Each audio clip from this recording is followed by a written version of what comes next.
Bonjour, vous regardez ma vidéo sur une chaîne qui s'appelle Chronique d'une colère ordinaire et que j'ai créée en 2016 et qui a aujourd'hui 153 abonnés sur YouTube et 375 sur Crown Bunker. Je suis, je suis heureux d'apporter ma pierre à l'information des citoyens que vous êtes en essayant d'être rigoureux et en présentant des informations sourcées. Je ne suis pas une agence de presse, et ce que je dis reflète une opinion personnelle provenant d'une analyse personnelle également et des événements. Cela demande beaucoup de recherche et de temps, mais procure aussi beaucoup de satisfaction. Je serais d'autant plus satisfait et récompensé si vous acceptiez de cliquer sur le pouce en haut et sur les j'aime, ce qui permettrait à ma chaîne d'augmenter son audience, ce qui est toujours gratifiant. J'apprécierai également vos commentaires, auxquels je ne manquerai pas de répondre. Je vous remercie donc par avance de ces petits gestes sympathiques que j'en suis certain vous ne manquerez pas de faire après m'avoir écouté. Merci et très cordialement.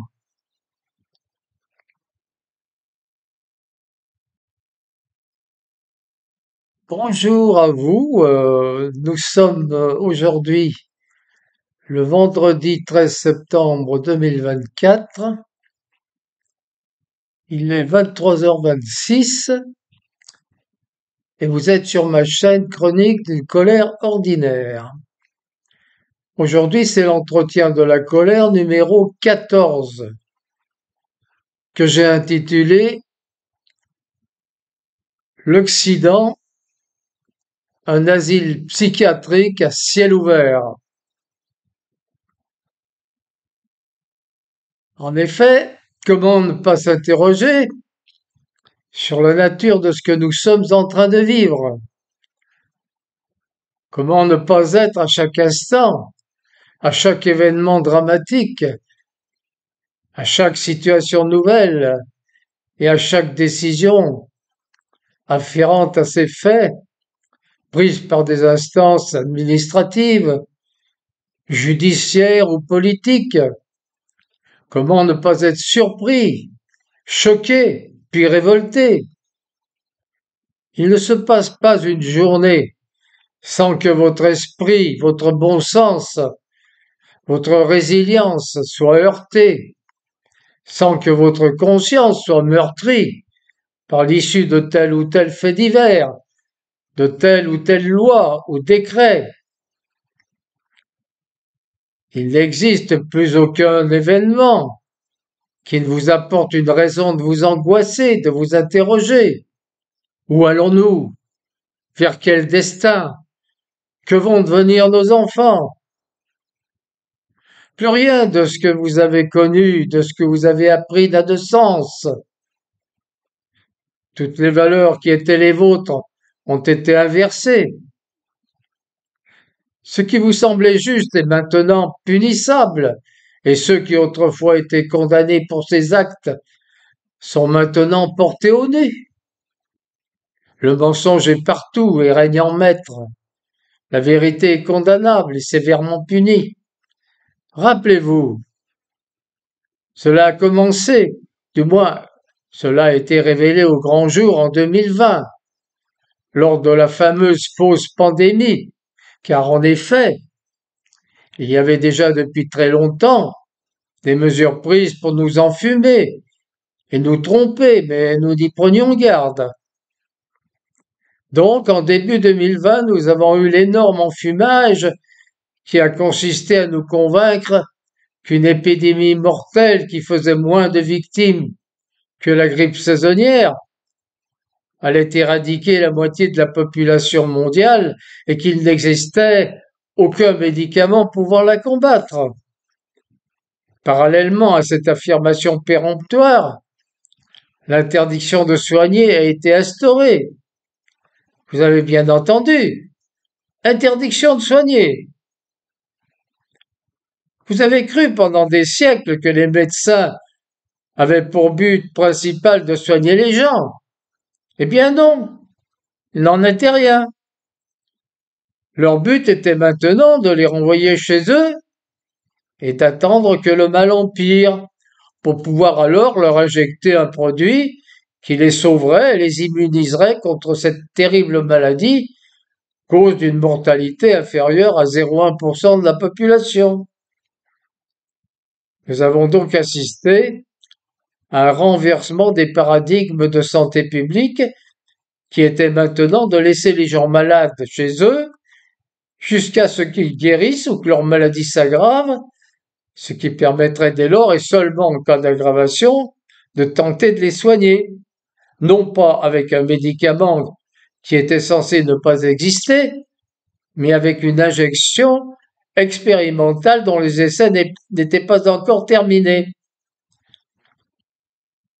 C'est alors que le Conseil de l'ordre des médecins est entré dans le jeu de cette énorme comédie et a sévi à tour de texte, érigeant comme nouveau principe du serment d'Hippocrate: nul médecin n'est censé soigner tant que le malade n'est pas mort, et a poursuivi chaque médecin qui n'avait pas encore compris la nouvelle médecine de Big Pharma, ceux qui avaient l'outrecuidance et la folie de donner un médicament censé ne pas exister, mais qui cependant soignait le patient en quelques jours, étaient aussitôt sanctionnés, et certains rayés de la profession comme ayant commis le pire crime possible, guérir leurs patients.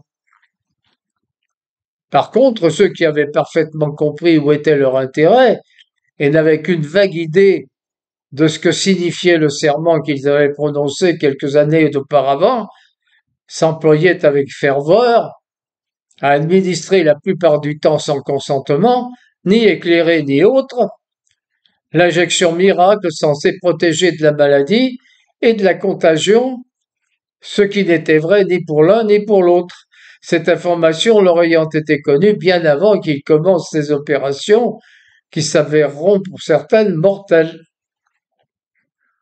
Au diable la déontologie, et si le Conseil de l'ordre le préconisait, c'est que c'était vrai, d'autant plus vrai que ça rapportait gros.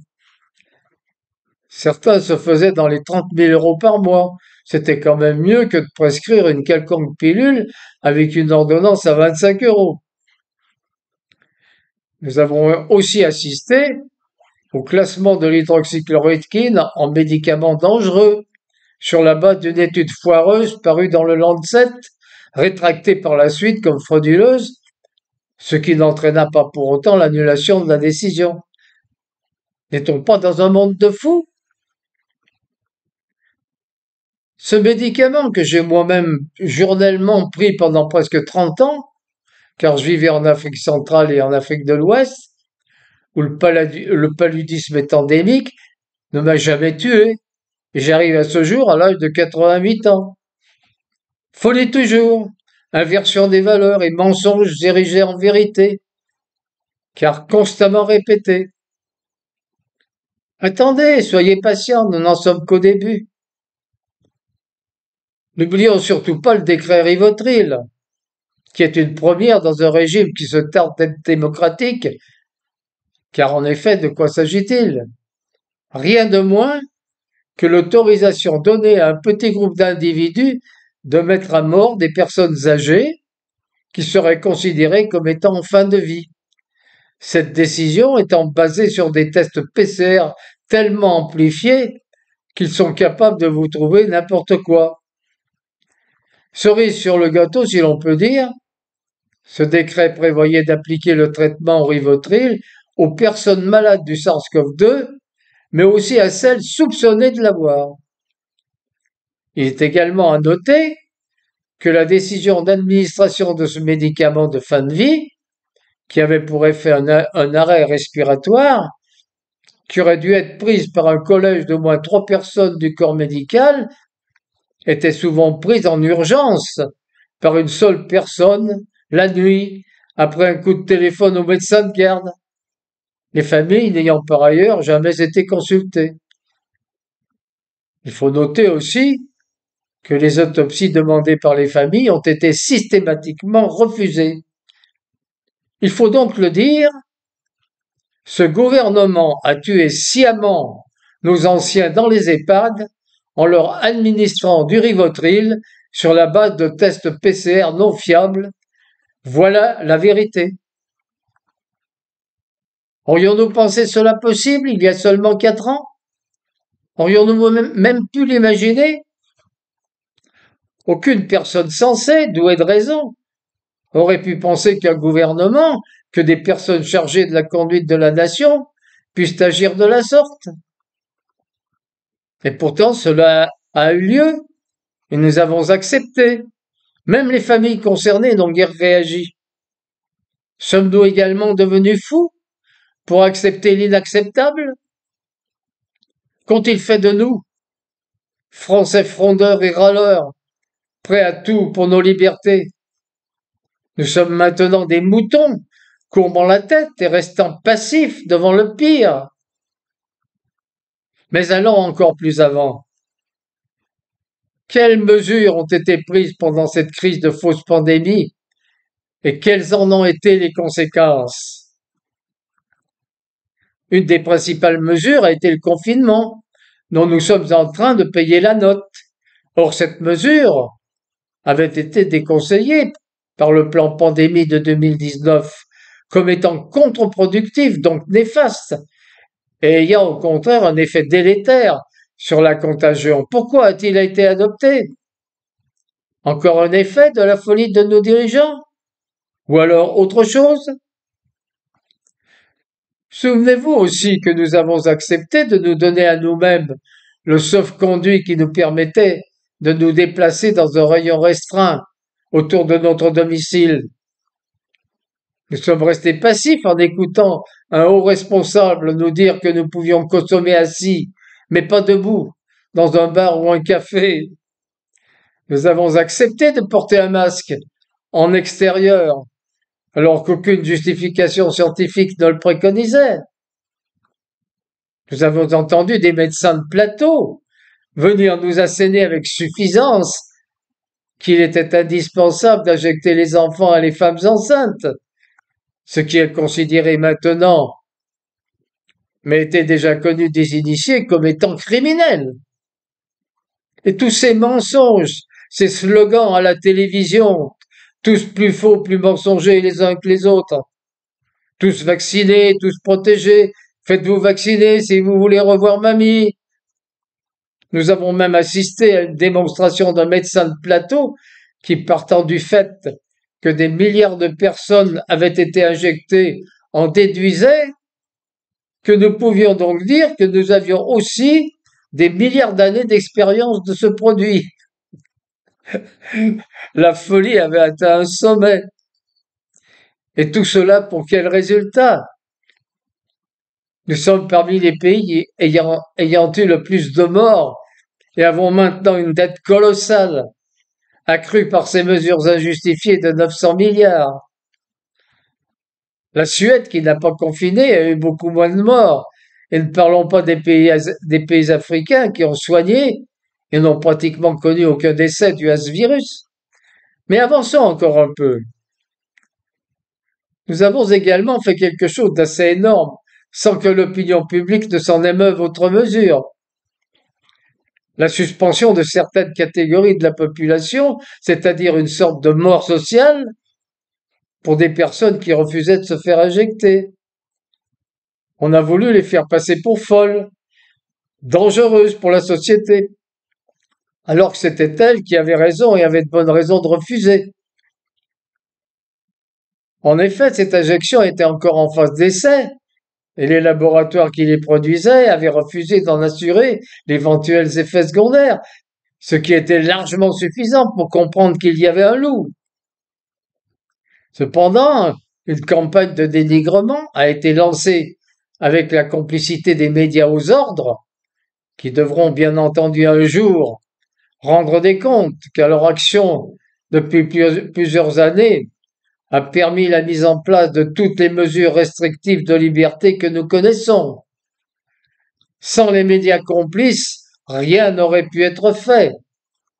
Ils ont contribué d'une manière décisive à la manipulation de l'opinion et continuent à le faire particulièrement en ce qui concerne le conflit OTAN-Russie. Mais revenons à la suspension du personnel soignant et autres personnels assujettis. Ils l'ont été sur la base d'une étude biaisée qui a ensuite été rétractée.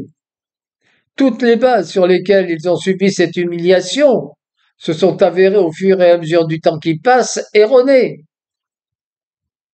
Pensez-vous que cela ait entraîné automatiquement leur réintégration et leur indemnisation?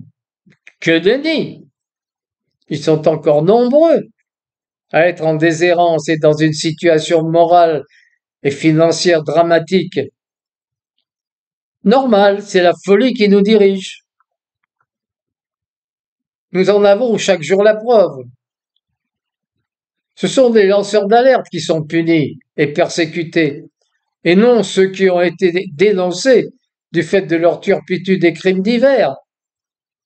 Nous avons eu Assange puis Snowden, et aussi moins connue mais tout aussi méritante et maltraitée, Stéphanie Gibault, qui a dénoncé les pratiques malfaisantes de la banque UBS en France, permettant ainsi que le ministère des Finances de notre pays récupère une somme très importante. Croyez-vous que cette dame ait eu droit à une aide quelconque pour compenser les effets de son action, qui bien entendu l'ont conduite à une situation plus que précaire? Elle n'a eu pour tout viatique que le mépris de l'administration. Normal, nous sommes chez les fous. Que dire également de la sécurité en France et du traitement de la délinquance par la justice?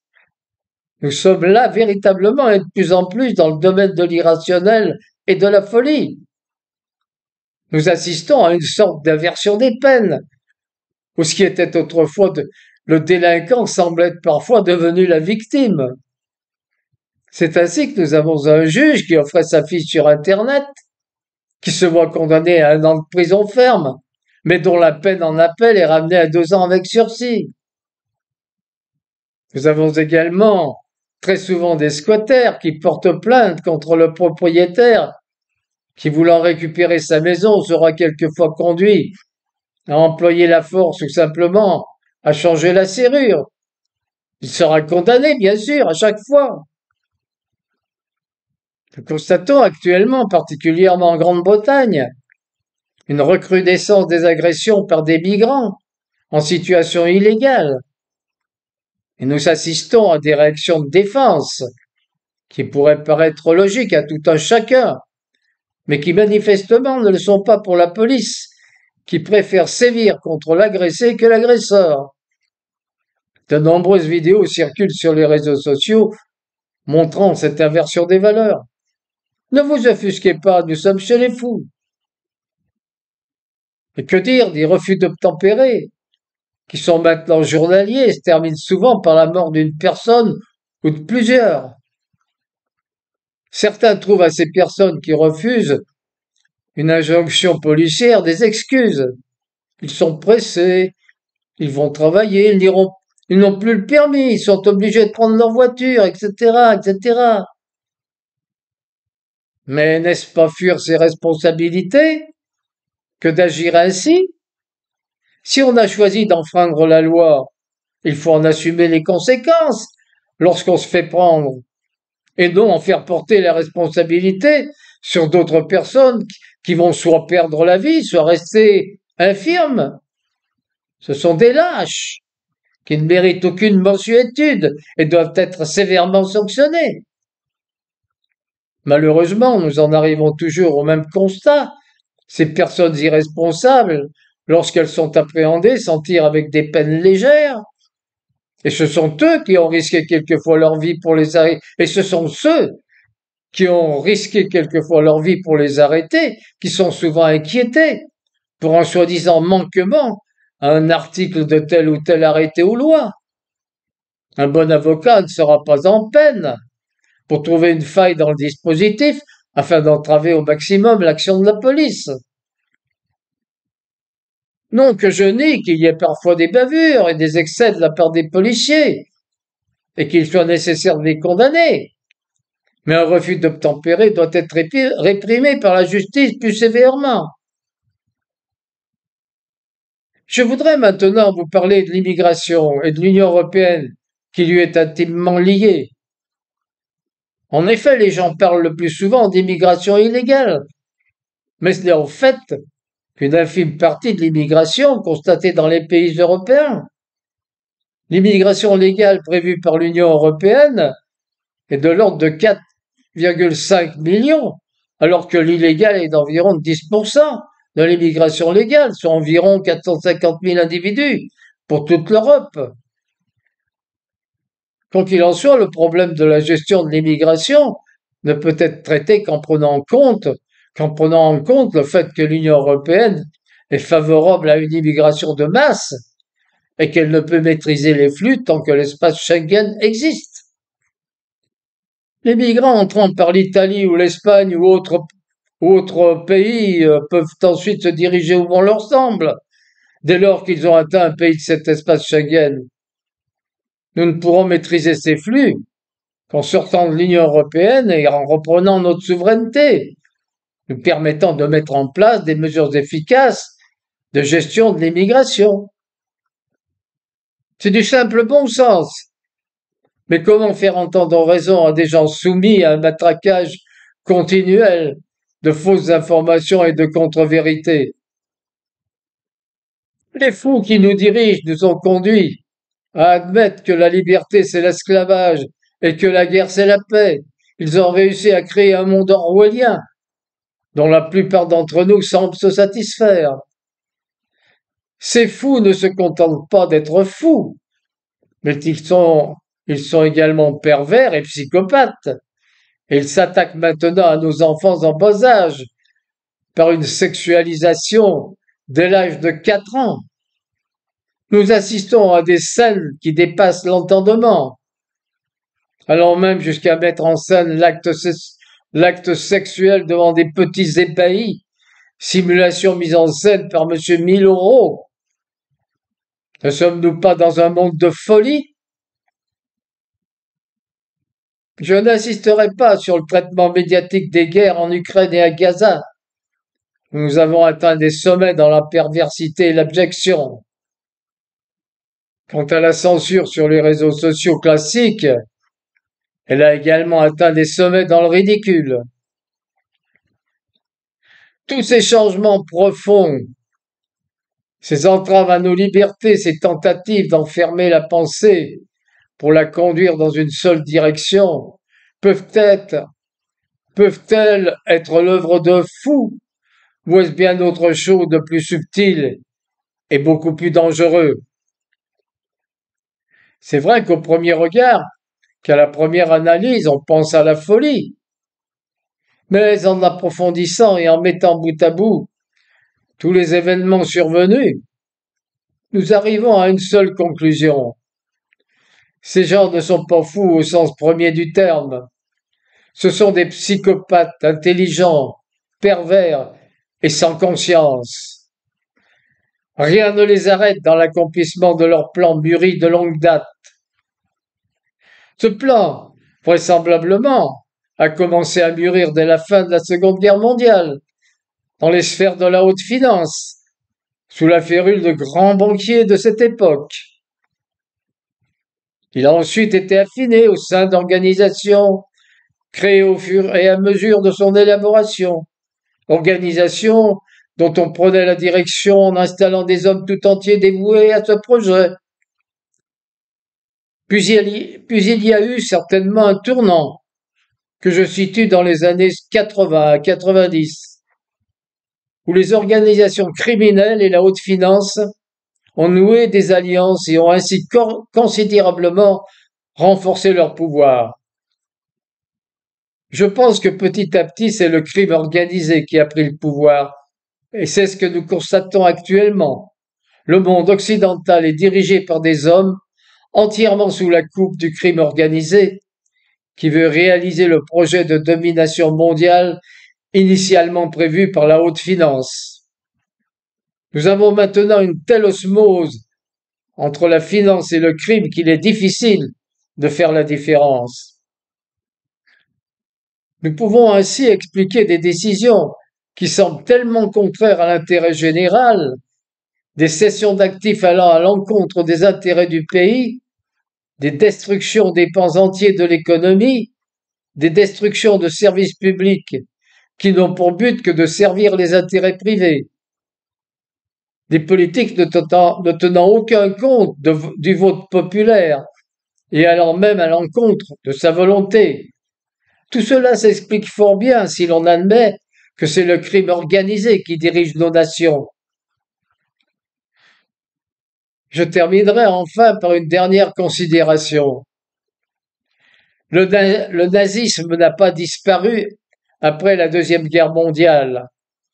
De nombreux nazis ont été recyclés par les États-Unis et reclassés qui dans l'Union européenne, comme Walter Hallstein, puis von Braun à la NASA, et aussi beaucoup d'autres qui sont passés sous les radars. Il ressurgit actuellement en Ukraine et est certainement encore très actif dans beaucoup d'organisations plus ou moins occultes, inspirant ceux qui veulent nous assujettir. Il s'agit donc d'un véritable complot contre la civilisation occidentale, contre la chrétienté, contre les libertés, contre les peuples, particulièrement en France, qui avait une réputation de peuple difficile à gérer, frondeur et râleur. C'est pourquoi nous constatons qu'en France, les contraintes deviennent de plus en plus fortes, devenant en quelque sorte un test pour l'ensemble des autres pays du bloc occidental. Si ça passe sans difficulté en France, alors on peut y aller et les appliquer ailleurs. Nous sommes à un tournant de notre histoire. Nous ne devons rien attendre de ceux qui sont censés nous représenter et nous protéger. Ils sont là pour nous détruire et nous réduire à l'esclavage, soyez-en sûrs.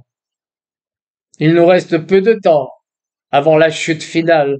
C'est à vous de voir ce que vous devez faire. Pas demain, mais maintenant. Merci de m'avoir écouté et à bientôt. J'espère.